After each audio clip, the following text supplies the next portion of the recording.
So this is not the app fabric that you're used to using, meaning we're going to talk about the Windows Azure App Fabric. So you may be used to the Windows Server App Fabric, but let me just state right out from the beginning that the Windows Server App Fabric is not the Windows Azure Platform App Fabric.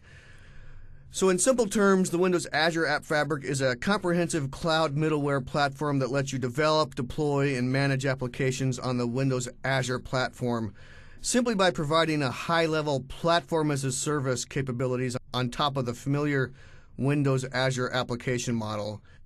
The App Fabric also enables you to bridge your existing applications to the cloud through a secure connectivity across network and geographic boundaries simply by providing a consistent development model for both Windows Azure and Windows Server. So Windows Server App Fabric is not the Windows Azure Platform App Fabric. Completely different, and we're going to talk about what the Windows Azure Platform App Fabric is. So let's begin our discussion by looking at some of the challenges that you face in your environments. What's motivating you to look at the App Fabric? So there's certain questions that exist today when you're talking about communicating with outside identities. Things like, questions like how do you integrate with components outside of your corporate network? How do you expose your software to users outside of your organization?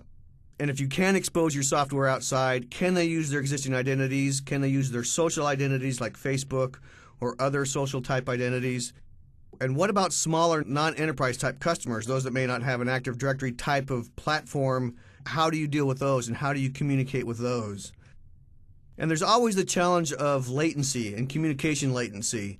If you're communicating between you and somebody else, how do you reduce that communication latency and how do you increase performance? And we could go on and on and on, but the answer and the solution to all of this is the App Fabric, which is comprised of the access control, the service bus, and caching. And we're going to talk about each of those right now. So the trick in all of this is being able to identify those components or people, especially in a cloud scenario. Who's coming in? Who are you talking to? What type of communication coming in? And how do we identify those? And how do we prevent people from accessing our platform and our infrastructure without the right credentials and in the right way? And a lot of times, these people coming in are outside of our identity domains. We have a hard time identifying who these people are that are coming in and trying to communicate with us. And a lot of times there are too many islands of identity. So we have a hard time tracking everybody and all the people that are trying to come in and communicate with us. Now, while technology is getting much better and has improved tremendously as of late, it can still be a bit cumbersome, and even after best efforts, their interoperability leaves something to be desired. So it's getting better, but still there's some challenges around how do we interoperate with outside identities. And on top of that, has anyone figured out a best practices scenario for managing third-party accounts in your system? And really, I think the term risky is an understatement. So let's talk about identity. And so the joke is, 3 geeks walk into a bar. So let's say you're going into a bar, you've got your ID, and the bouncer asks for your ID. So you whip out your driver's license from the state of wherever you're from, they inspect it, they flash their little purple light at it, verify your age, and then they let you in. They didn't force you to register with them, they didn't force you to get a bar credential, and if they did, you would end up with a ton of credentials you were forced to use, like those grocery store customer loyalty cards, for example. The bar trusts their credentials from a trusted provider, and in this case, the trusted provider was the DMV. They're the ones that issued the driver's license.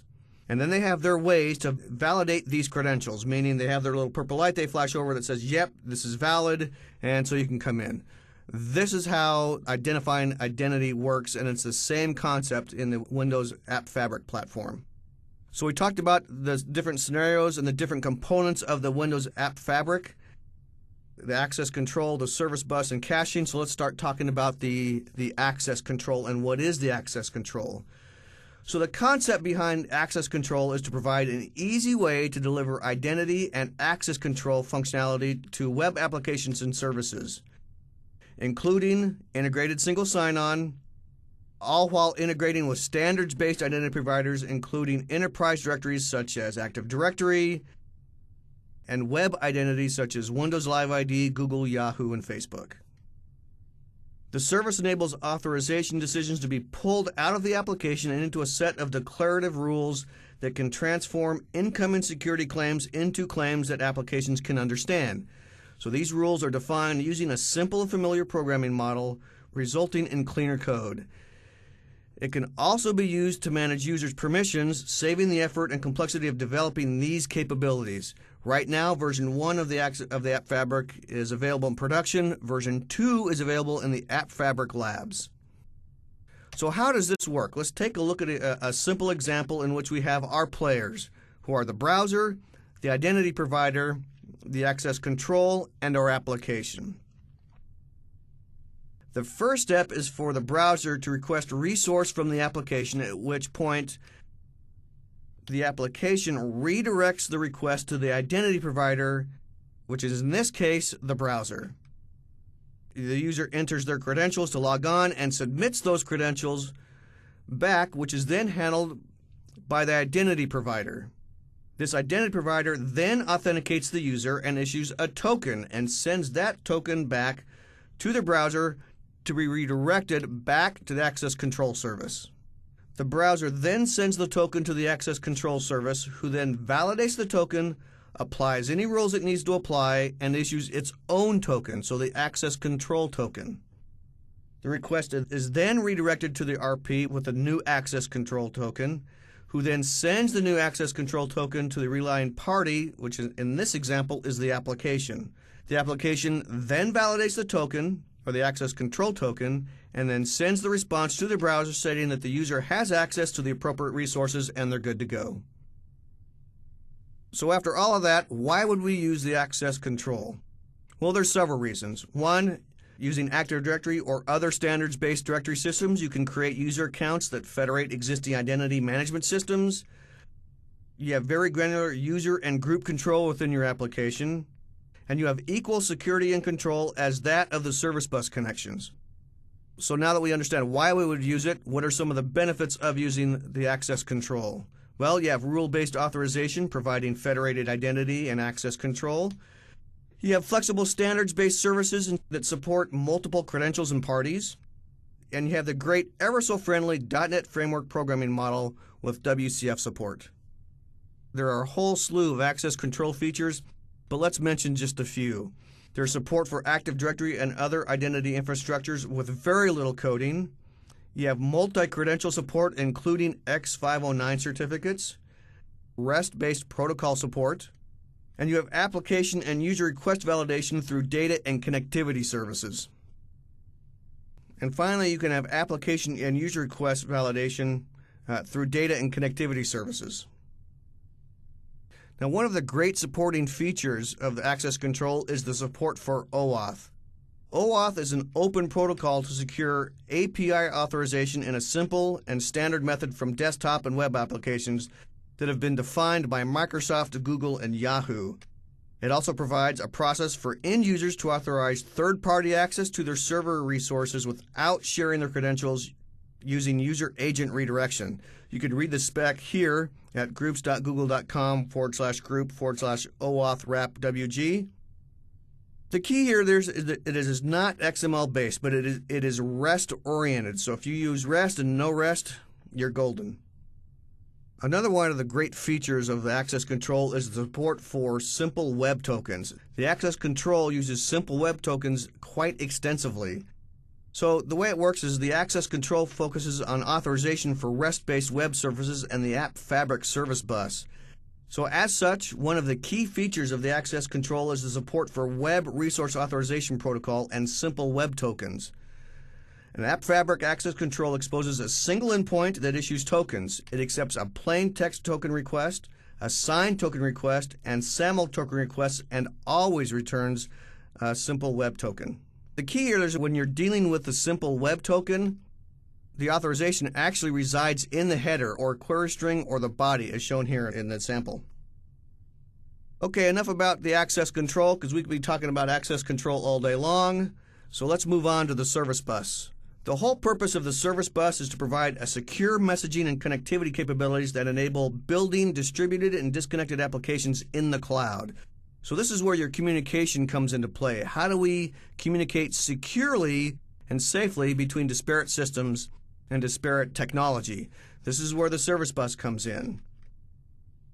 It also provides hybrid application across both on-premise and the cloud, and it enables various communication and messaging protocols and patterns, saving the need for the developer to worry about delivery assurance, reliable messaging, and scale. So this is where the service bus really shines, the ability to safely and securely allow disparate systems to connect and exchange messages. So let's walk through a very simple example.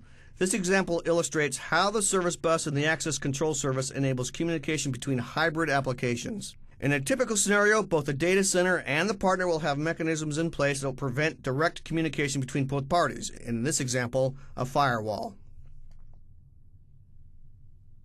However, by using the service bus and the access control service, the line of business can make a request to the access control service and be issued a token. At this point, a service endpoint is then registered on the service bus, while at the same time, the partner makes the same type of request for communication, sending its credentials to the access control service. This allows the partner to consume the service, and the two parties can now start communicating through the service bus. However, behind the scenes, the service bus at this point has figured out how the two parties are communicating and can get rid of the brokering, establish a direct communication between the data center and the partner, and at this point they can get rid of the communication between the service bus. They can drop that and now have a direct connection between data center and partner. So let's take a deeper look at this and talk about how this really works, and it's all about relays in the cloud. Primary purpose of the service bus is simply to relay messages through the cloud to services running on-premise behind firewalls and NAT devices. The service bus relies on the access control for securing access to endpoints through a claims-based security model. These two services together provide a valuable development fabric required by most cloud applications today. So let's take a look at an example on how relays work in the cloud. In this diagram, we have the service bus with an array of front-end nodes. This is key to remember about the service bus architecture. When clients and services establish connections with the relay service, those connections are load balanced across the array of front-end nodes collectively, providing the necessary scalability. So in this example, first, an on-premise WCF service establishes a secure outbound TCP connection with the relay service. During the process, it must authenticate, specify an address to listen on, and also specify what type of listener to create with the relay. When an incoming message arrives on one of the front-end nodes, a control message is then routed down to the on-premise WCF service, indicating how to create a rendezvous connection back with the client's front-end node, thereby establishing a direct socket-to-socket forwarder for relaying TCP messages.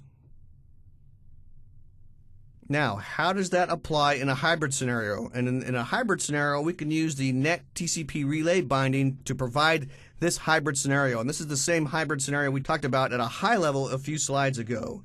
So in a hybrid scenario, the initial communication is relayed through the relay service, including parties that sit behind opposing firewalls and NAT devices. All this is going on while the client and service negotiate a direct socket connection to each other. The coordination of this direct connection is governed by the relay service. Once a direct connection can be established, the relayed connection is automatically upgraded to a direct connection without message or data loss. If the direct connection cannot be established, data will continue to flow through the relay service as usual. The key here is that no communication is lost. If it can find a way to connect directly and communicate directly, it will do that. If it can't, it will continue to communicate through the relay service as usual, but if it can find a way to connect directly, it will do that and then drop the connections through the relay through the service bus. So the question is, how do you set this up? How do you have a service listen on the service bus? And it's all about how you define the service bus address.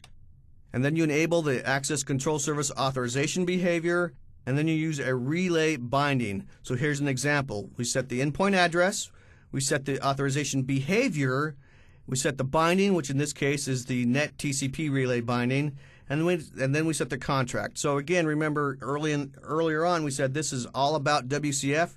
This is WCF. This is Windows Communication Foundation. Address binding contract. So there's our behavior, there's our binding, and there's our contract. We've set everything up to allow our communication through the service bus and through the endpoints.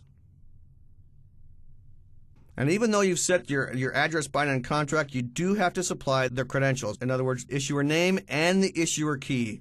This is what provides the authorization and authentication on the service bus.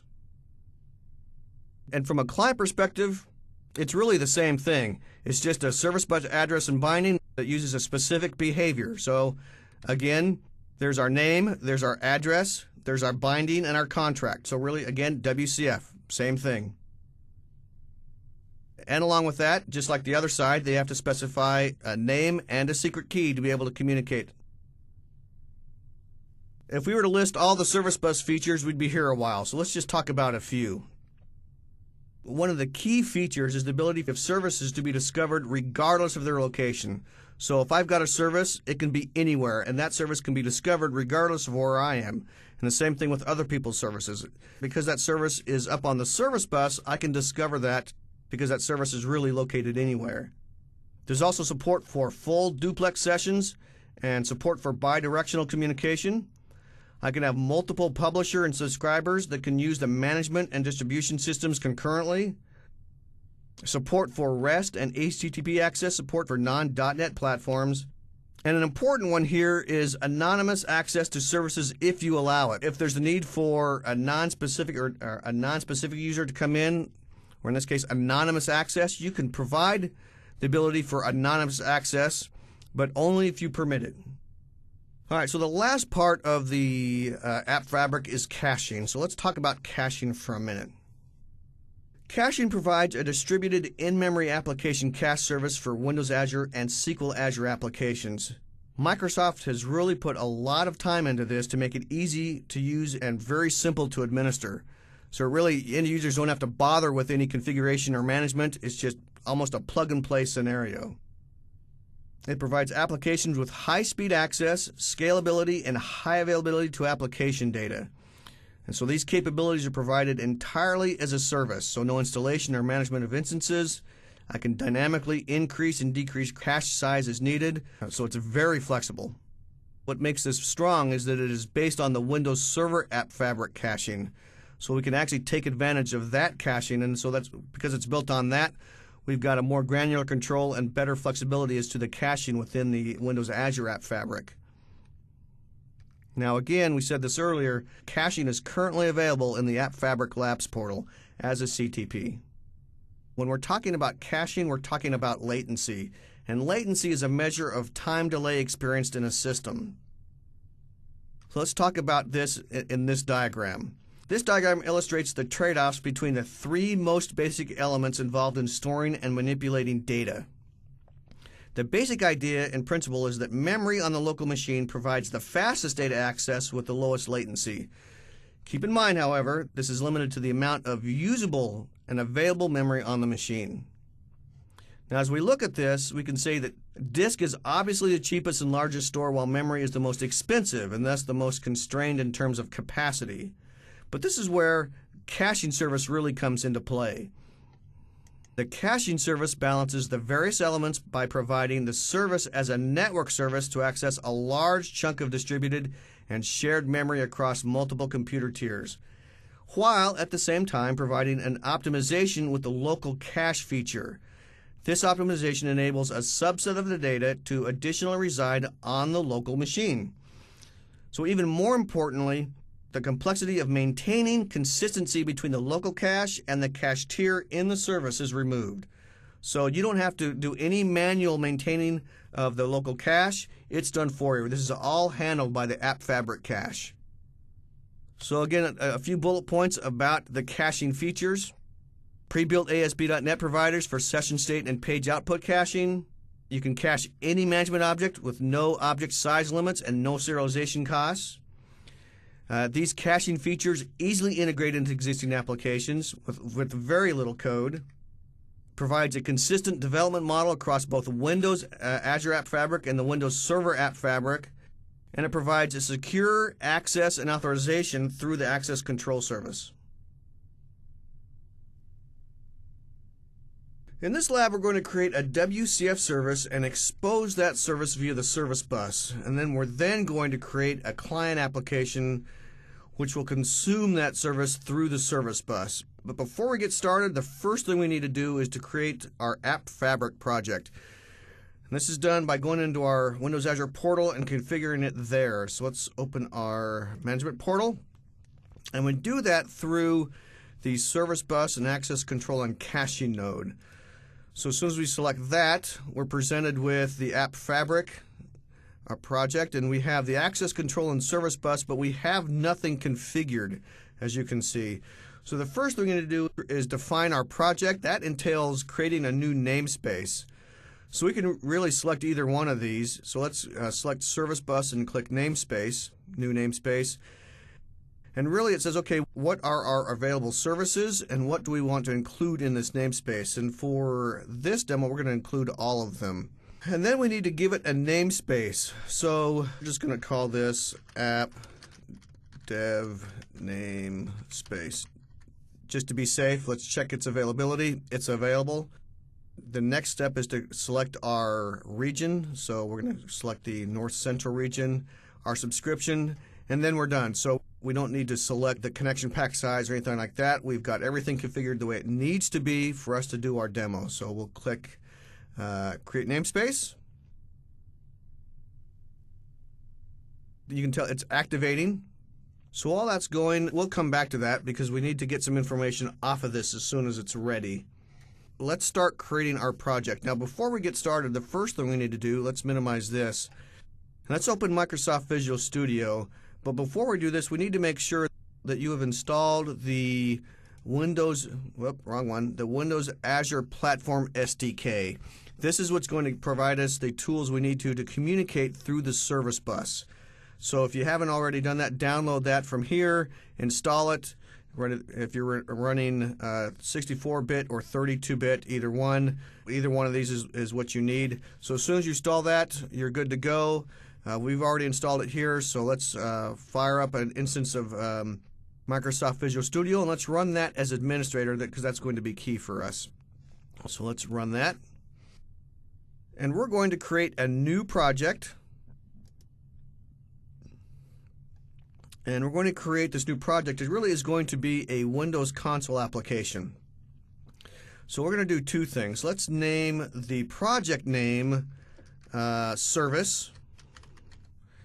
And the solution name is really, we're going to just call this basic sample, right? And we'll put it there. It doesn't matter what location is, but this is what we want. So we're going to go ahead and click OK here. Now what this did, the next thing we need to do is you'll notice that let's go to the properties of our solution. So what we need to do is we need to change this from a client profile, like we've done in some of our other examples, from client profile to standard .NET 4.0.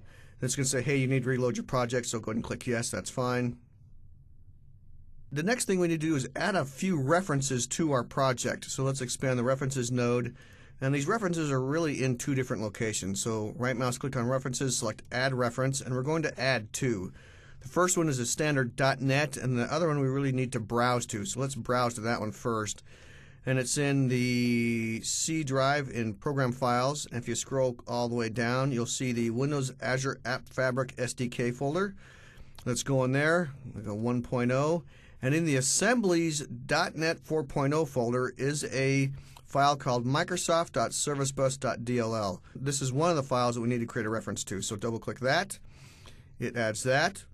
And then we need to add another reference, and this is simply a standard .NET component, and this reference is to the system.service model. Just scroll all the way down. Let's find system.service model. There we go. And we've added that, so all our references are good. Now let's start defining our service. So we'll close that, and let's add a new item to our project. So we'll click Add New Item. And here we're going to add an interface. We're going to click Code and make sure we have to add an interface item. And let's change this name from interface 1. We're going to call this I_echo contract. Let's click OK. So there is our interface. We're going to modify this just a little bit.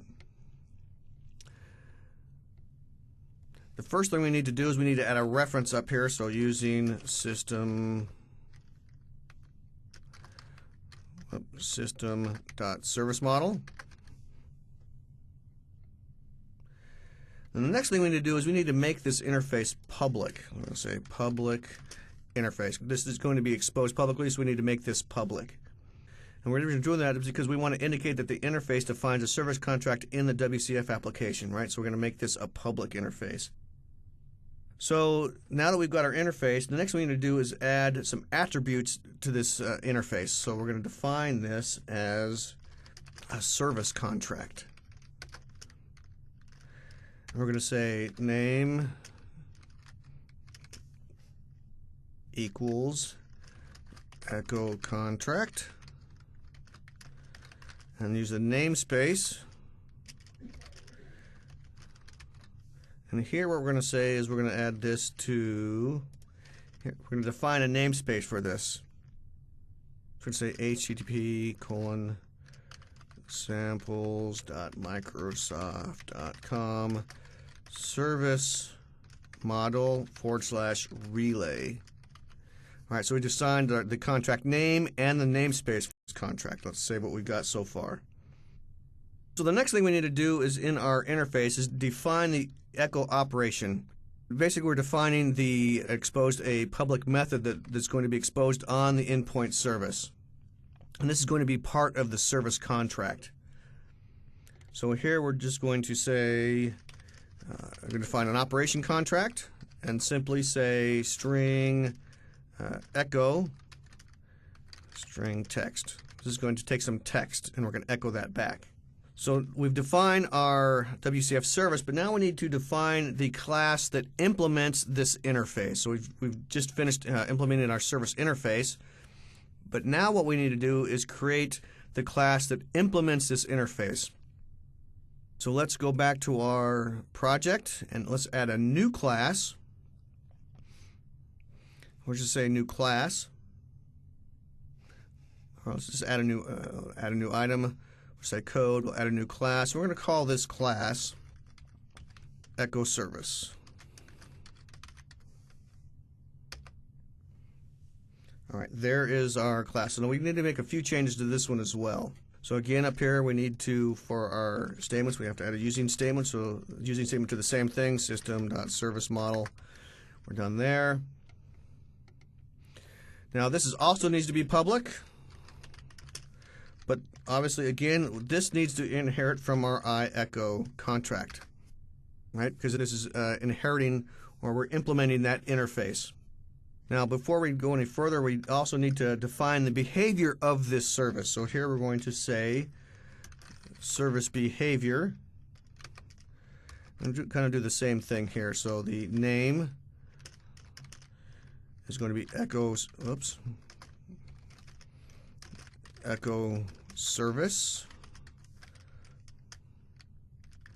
and then again the namespace is going to be the same namespace that we defined before. So instead of typing, I'm going to go grab this. I'm going to paste it here just to make sure that I've defined it the same. Now these have to be the same, because if there's not, it's going to run into issues when the two services are trying to communicate. All right, so we've got that defined. We have our service behavior defined for our class. Now let's implement the echo method of the interface that we defined in our interface. So we're going to say public string echo string text. And here we're going to say console.writeLine. Now this is the service piece, so we're going to say echoing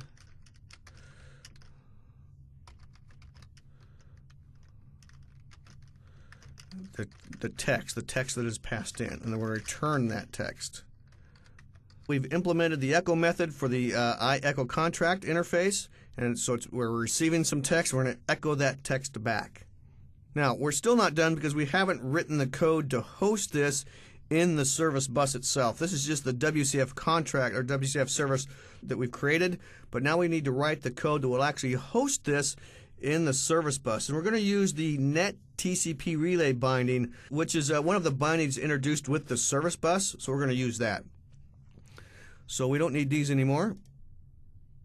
So we're going to go back to our project, and we're going to do this in the main method of the program file. So here we need to add several using statements. So we need to say using system dot, let's make sure we spell it right, service model. I'm going to copy that. We're going to say system.service model dot description. And then we need to say using Microsoft, because here we're going to use the service bus, so we're going to actually add a reference to the service bus, and then the service bus dot description. Okay, perfect. We're going to write some code that actually, when the command comes up, it's going to ask for some things, but then we're going to add some additional code at the bottom that actually adds this to the service bus. So we're going to actually write a few lines of code here. So bear with us, but we'll walk through this and as we add these lines of code. So we're going to actually add a title to the console. This is going to be the service piece. I'm going to say console.write. We're going to ask the user to enter certain pieces of information, and this is why we went into the portal and created our App Fabric project, because there's certain pieces of information that we're going to ask the user for when they start up both the server and the client piece, because remember when we talked about the App Fabric service bus, we need to pass these credentials to the service bus for authentication. So we're just going to ask for those via the command prompt. I'll say your service name space domain. So we're asking them what three pieces of information, and this is the first one. We're going to give them an example so they know what they're asking for. Say your namespace dot service bus dot windows dot net. So it's going to say here, enter your namespace, not the entire thing, but just your namespace. So we're going to say string service namespace. Right, so we're going to capture the information that the person entered, that the user entered. Now we're going to ask for two more pieces of information.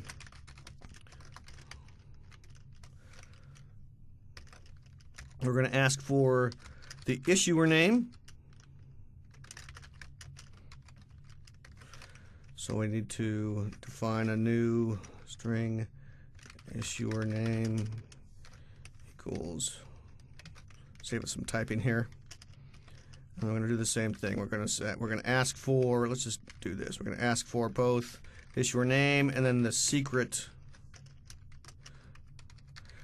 key. So we're going to say console.write. So I made a mistake here. This should be console.readline, not console.writeline. So I'm going to say .readline. We want readline here. So let me fix these. And this is going to be issuer secret. All right, so now we've asked the user to please enter this information. We've asked the information. Now we need to take that information and create that service on the service bus. So we need to add that code next. So right below here, we're going to define the URI which creates the service bus. So we're going to define the URI for the service that's going to be placed on the service bus. So we're going to say here URI, define this as address, and then we're going to say service bus environment, and this class is actually comes from the Microsoft.ServiceBus DLL that we created a reference to. So we're going to create the service URI, and we're just going to say service bus, and then we're going to take this service namespace and call it echo, and then the string to the service path. So service echo service. Great, we've done that. Now we need to do the transport for the service. So we're going to use another method called transport client endpoint behavior. So transport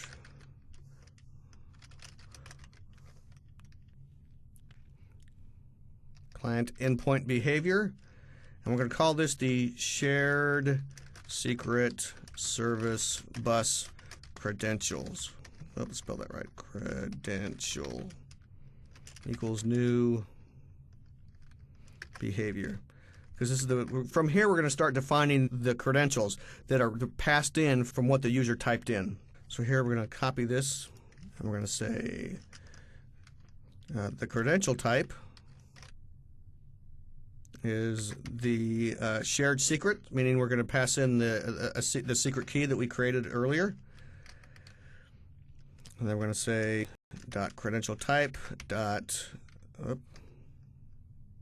not credential type dot credentials dot shared secret dot, we want the issuer name from what we grabbed here equals this issuer name, so we want that. And then we want the same thing, but we want here, instead of the issuer name, we want the issuer secret key. Let's grab that from there. So we've got this information, so we've defined the address, and we're going to pass that the information. But really the next step is to do our standard WCF stuff to host this on the service bus. So now we're going to be adding some standard WCF things. So we're going to say service host equals new service host of, we're going to say type of, and pass our echo service and the address to that service. Now we need to associate a listener endpoint with the service bus credentials. So let's continue at the bottom of this by adding the following. So I endpoint behavior, service registry settings equals new service registry settings, and it is the discovery type of public. We're looking for all public services. What this line just did is it created the service registering behavior for the endpoint. So now the next thing we need to do is add the service bus credentials to all the endpoints specified in our configuration, which in this case is only one. So we're going to say for each service endpoint,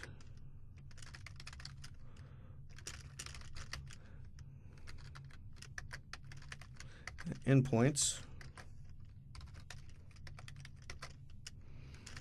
Now we're going to define the behaviors for that. Endpoint.behaviors.add. We're going to add a behavior for this endpoint. This is going to be the shared secret service bus credential. So let's just make sure we don't type that wrong. All right, we're almost done. We just have a little bit more to do for the service part. So the next thing we do, so we've defined the service, defined all the credentials. Now we need to open the service, and that is simply by saying host.open. Okay? And for all intents and purposes, we're done, but we want to just add a little bit more and say console.writeLine, and just provide some feedback to the user. So service address plus address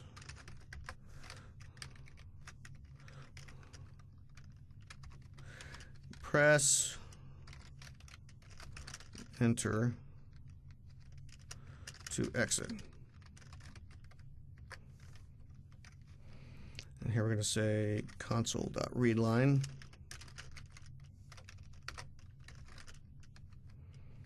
And then host.close. So in essence, we're going to host it, but if we're done and we don't want to enter anything, we can just press enter and our service will exit. Right? But until then, it's just going to loop, ask for things back, and then echo back what's been passed from the client. All right. So now, from the code here, we're done, but we now do need to define this service in the configuration file. So what we need to do now is go back to our app.config, and we need to define the service in our configuration file, which is here. Okay. Whoop. Okay, so let's put this right on our configuration, and here we're just going to define the service model configuration section for our service. So this is as simple as saying system dot, whoa, let's spell it right. System dot service model. And here we're going to say services. And then let's define our service. We're going to say service. And here, whoop. And we're just going to define our service here. So we're going to say name equals, and this is service dot echo service. All right, we're good to go. So we've just finished our service piece of this. We're not quite done, but let's with the project, because we now need to add the client piece. But let's compile this just to make sure everything's good. I forgot one piece. We need to go back to our application, and within our service, we need to define the contract and the binding, because since we're dealing with the WCF service, we need to define the endpoint and then the contract and binding for that endpoint. So we're going to say endpoint. We'll say contract equals, we'll say binding equals, and there we go. So our contract is going to be service.iecho contract. The binding, remember what we said earlier, is going to be the net TCP relay binding. All right, so we define the services, we define the endpoint, and then the contract and binding for that endpoint. Okay, so we're good. So we defined the service component, which is going to start up and ask for a certain piece of information, and then through the program, it's going to load up, ask for this information, and pass that to the service bus and create our service on the service bus. And that service bus now is going, or not the service bus, but the service then is now going to be consumed by the client, which we're now going to write. So let's now create our client application. So this is simply by going to the File menu and select Add a new project. And we're simply going to add a new console application. We're just going to call this client. Now we need to do the same thing that we did with our service, which is we need to go in here and set the proper properties to .NET 4.0, click yes. Now we need to go add the same references that we added, because again we're dealing with the service bus and the service model, so we need to, let's go back in here and add those real quick.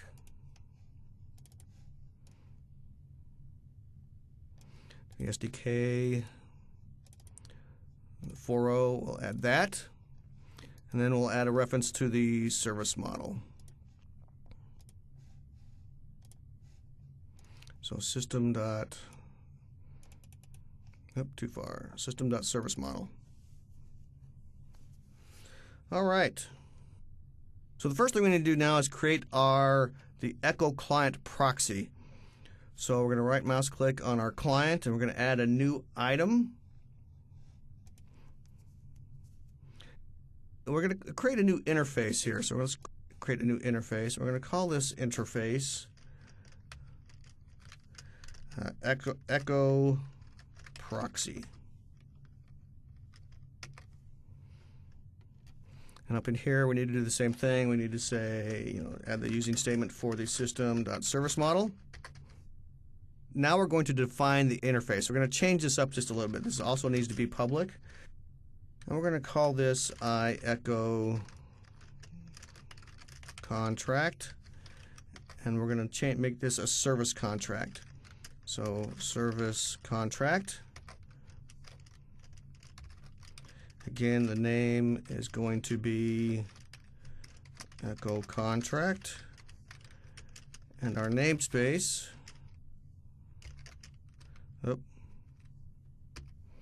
namespace, and I'm going to, just so I don't mess up the typing, I'm going to come back in here. I'm going to grab it from here just to make sure we're safe from our service. Put that right there. And this is actually, let's make sure we get this right, namespace. That namespace. All right, we're good. So now we need to define the actual operation for this contract. So in here, we're going to define our operation contract. And this is simply string echo string. This is what we're going to pass in. The client's going to pass in. Now, so we define the WCF service from the client side. Now what we need to do is write the code to consume the WCF service that is hosted on the App Fabric service bus. So let's do that now. So we're actually going to close this and go back to the program.cs for our client in here. And we need to add a couple using statements to this. Using system.serviceModel and using Microsoft.ServiceBus.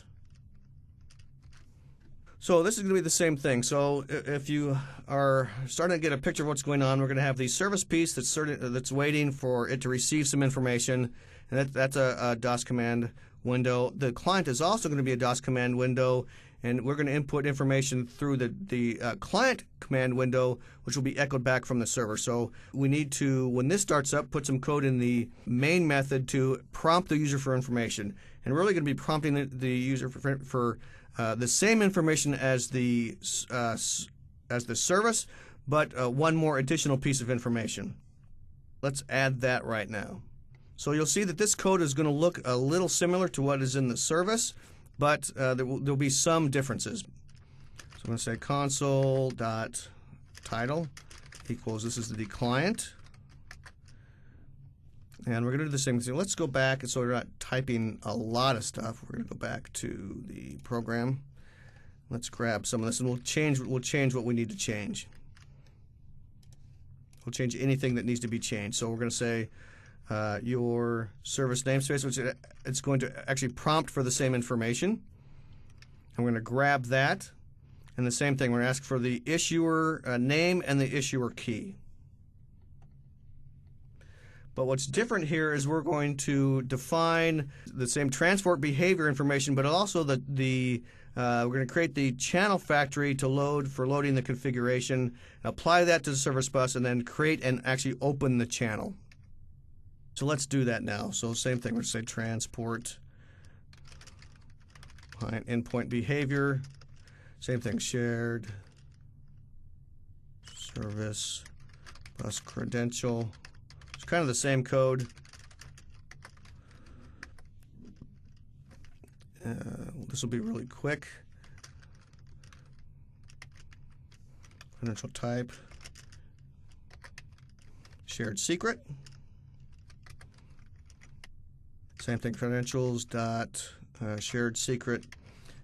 Issuer name equals the information that we just got here. And let's just copy that and paste that. Instead of the issuer name, what we want is the issuer secret. Great. All right, now we're going to create the channel factory loading to load the configuration. So say channel factory. This is we're going to use the echo contract. I'm going to call this channel factory equals new channel factory of the echo contract, and we're going to call this relay endpoint. And pass it the new endpoint create a new endpoint address and pass it the address service URI. We actually forgot to go and create that. We need to go create that as well. So let's go back up here and say URI equal URI service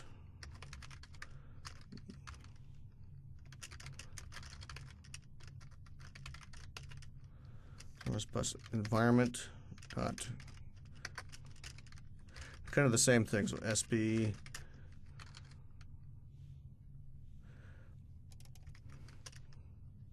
this actually should say service namespace domain. I'm going to put that up here.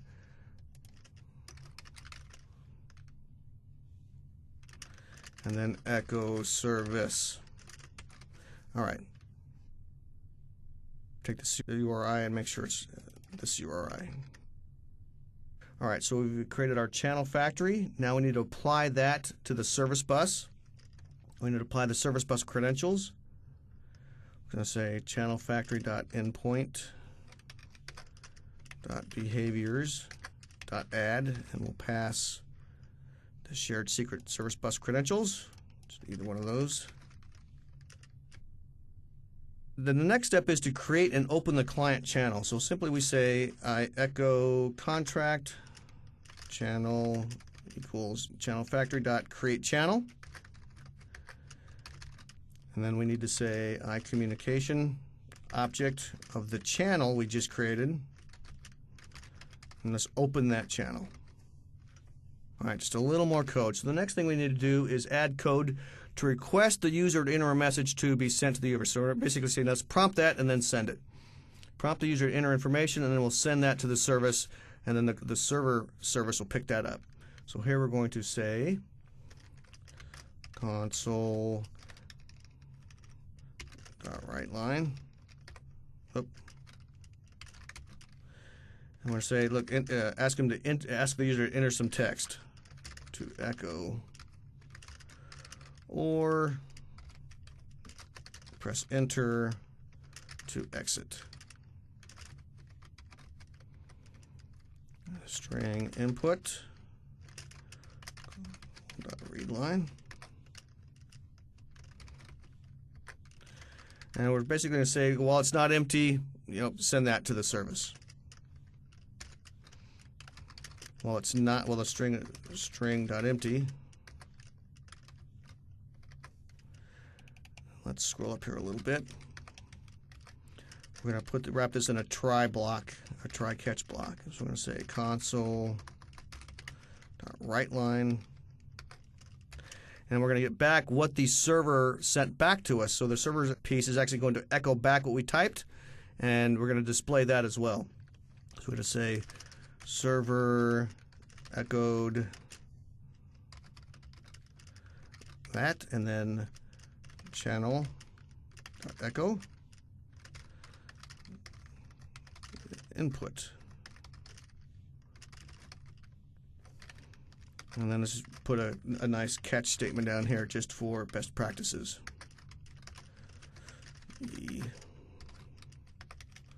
We'll write that error message to the console as well.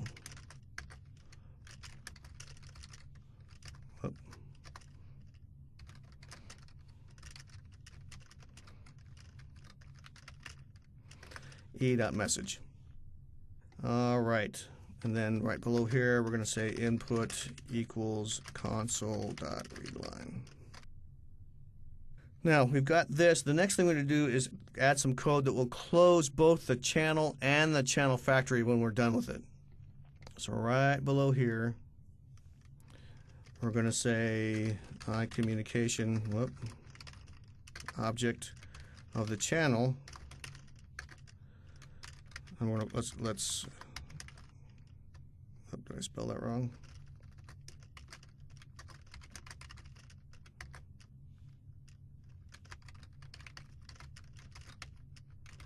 Let's close that.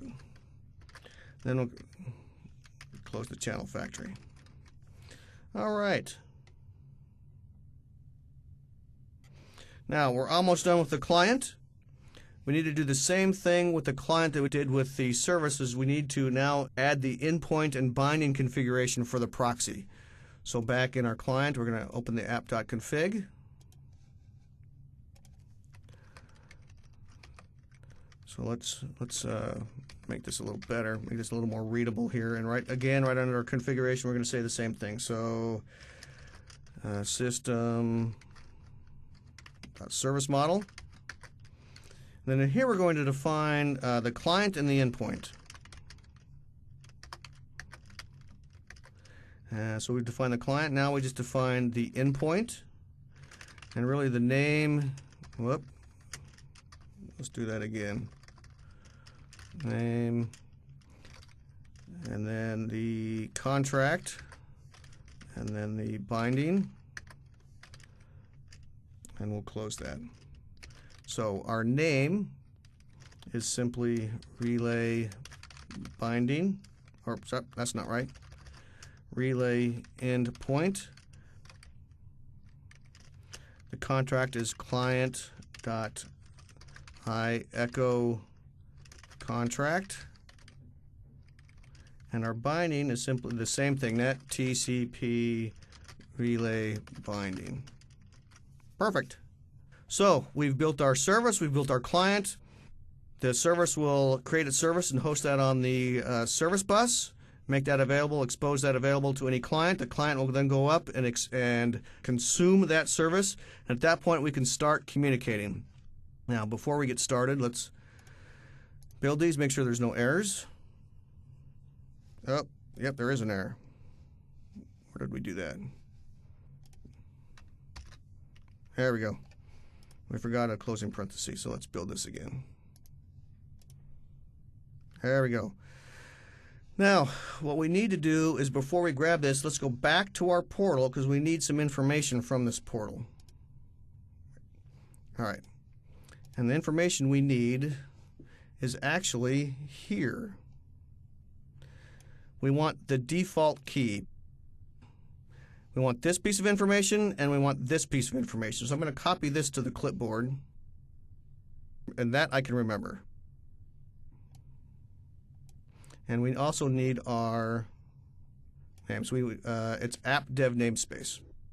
So what I'm going to do is I'm actually going to create this app dev namespace. Okay. All right. So I'm going to create an instance of the service. So debug, start new instance. So there we go. Now, so this is, remember we asked, it's going to ask us for certain pieces of information. What we don't need to enter is the entire thing. What we do need to enter is that. So app dev namespace. So this is going to be app dev namespace. What's our issuer name? So remember that comes from issuer, so it's owner. And then what's our secret key? So our secret key comes from what we just copied to the clipboard. So we're going to edit, paste, and then we can press enter. And what it's doing is it's taking that and creating the service on the service bus, and it's waiting for something to happen. It's waiting for some communication from the client. So while this is going, let's start an instance of our client. You can minimize that. And so the same thing, it's saying, okay, what's our information? You know, it's asking for the same information here. So we're going to say app dev endpoint. Oh, you know what? That's not it. App dev namespace. Issuer name is owner. Issuer, the secret key. So same thing, we're going to paste that here off the clipboard. That's actually doing the same thing. It's going up to the service and saying, hey, I've just consumed the service. I've opened a channel. We can start talking. And now remember the code said, all right, let's start communicating. So I'm going to actually take this and say, this is a test. Now if I hit enter, two things should happen. It should appear on the service, and then the service should actually echo that back and display that back on the client. There we go. It worked. So the service picked that up, displayed that, this is a test, and then actually echoed that back to the client and said, okay, the server echoed, this is a test. And you can see that I mistyped echoed because there's an L in there, but it's the same thing. So we could keep going and say this is another test. Same thing, it's going to pick that, the service is going to pick that up and echo, display that on the service command window, and then echo that back to the client. If you received an error when you entered some text to pass to the service, it could mean one of two things. One, it means that the namespace where the service is being hosted has not been reserved yet. So at that point, you have to stop the services and then run some commands to do some registration, things like that. And I'm not going to show you that. However, this is why we ran Visual Studio in administrative mode. It prevented us from having to do a little extra work. So we didn't get that error because we ran Visual Studio as an administrator. So this was a very simple example as to how to use the service bus to create a service and a client, and use the service bus to exchange messages using the private key. So we passed in a username and a secret key, and both of those, so the service went up and registered itself, the client went up and negotiated via the issuer name and secret key to say, yep, we can communicate, opened the channel, and that allowed us to start sending messages back and forth.